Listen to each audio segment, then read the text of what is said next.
Federal prosecutors hold an immense amount of unchecked power. They can freeze your assets, scrutinize your life, and ultimately deprive you of your liberty. But the Constitution establishes a firm boundary. The government cannot use that coercive power to punish a citizen for exercising their legal rights. Meet Kilmar Abrego Garcia. In 2019, an immigration judge granted him official legal protection from being deported to El Salvador, ruling that he faced a clear probability of persecution and gang violence if he ever returned.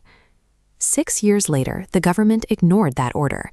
In March 2025, federal authorities unlawfully placed Abrego on a flight to El Salvador and locked him inside CICOT, a notorious, heavily fortified megaprison used to house terrorists. His lawyers fought the transfer immediately. Within weeks, the United States Supreme Court issued a mandate.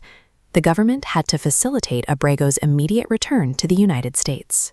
The Justice Department complied with the return, but they had a countermove ready. The moment Abrego landed back on American soil, federal agents arrested him for human smuggling. The charges were built on an investigation into a routine traffic stop in Tennessee from 3 years earlier, a case the government had previously closed. Abrego was now back in the U.S., but he was facing 10 years in prison for a case that had been dormant for half a decade. To his lawyers, the timing suggested a direct response to their Supreme Court victory, but proving that a prosecution is an act of revenge requires meeting a standard that most defendants never reach.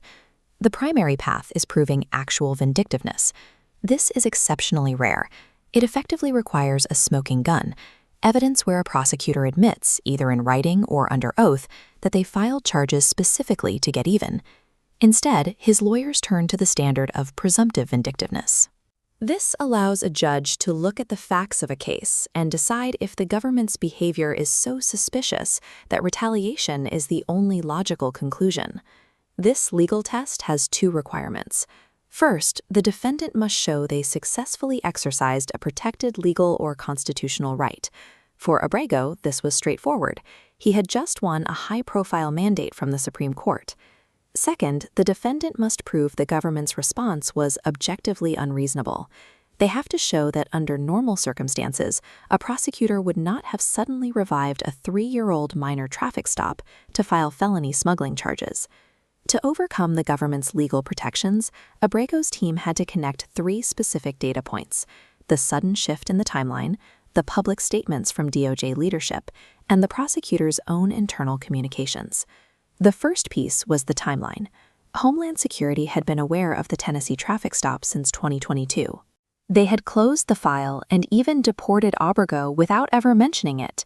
The investigation only reopened in April 2025, the same month the Supreme Court ordered his return. The second piece came from a national television broadcast. During an interview on Fox News, then Deputy Attorney General Todd Blanche stated that the government only began probing Abrego's history after a judge in Maryland found his deportation was illegal and accused the department of wrongdoing. The Justice Department tried to shield the rest of the story. They claimed attorney-client privilege to keep thousands of internal emails hidden from the defense, arguing that their internal deliberations were protected from oversight. But Judge Waverly Crenshaw reviewed the documents himself behind closed doors. He ruled that the defendant's right to a fair trial outweighed the government's claims of secrecy, and he ordered the emails unsealed. These emails showed that interest in Abrego went all the way to the top of the department.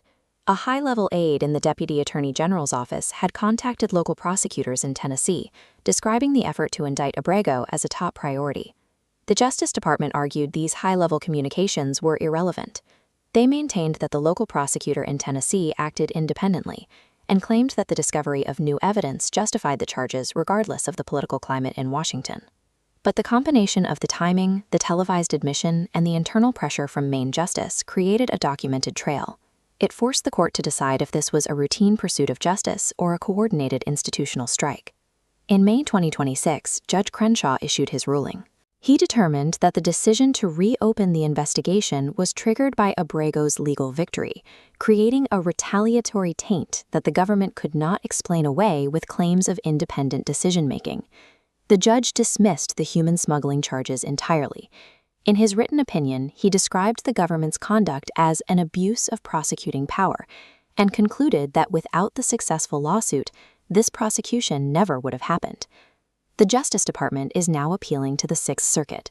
They argue the ruling sets a dangerous precedent by allowing judges to second-guess the motives of career prosecutors, which they claim interferes with their duty to protect the public. While the criminal case is on appeal, the institutional pressure remains. Immigration officials have kept Abrego in detention and are now attempting to deport him to a series of African countries, a move his lawyers describe as a final attempt at retaliation. Abrego's victory in the district court defines a rare limit on federal authority. Prosecutorial discretion is one of the most significant powers in the American system, but this case demonstrates that even the most powerful executive agencies are still subject to the check of an independent judiciary.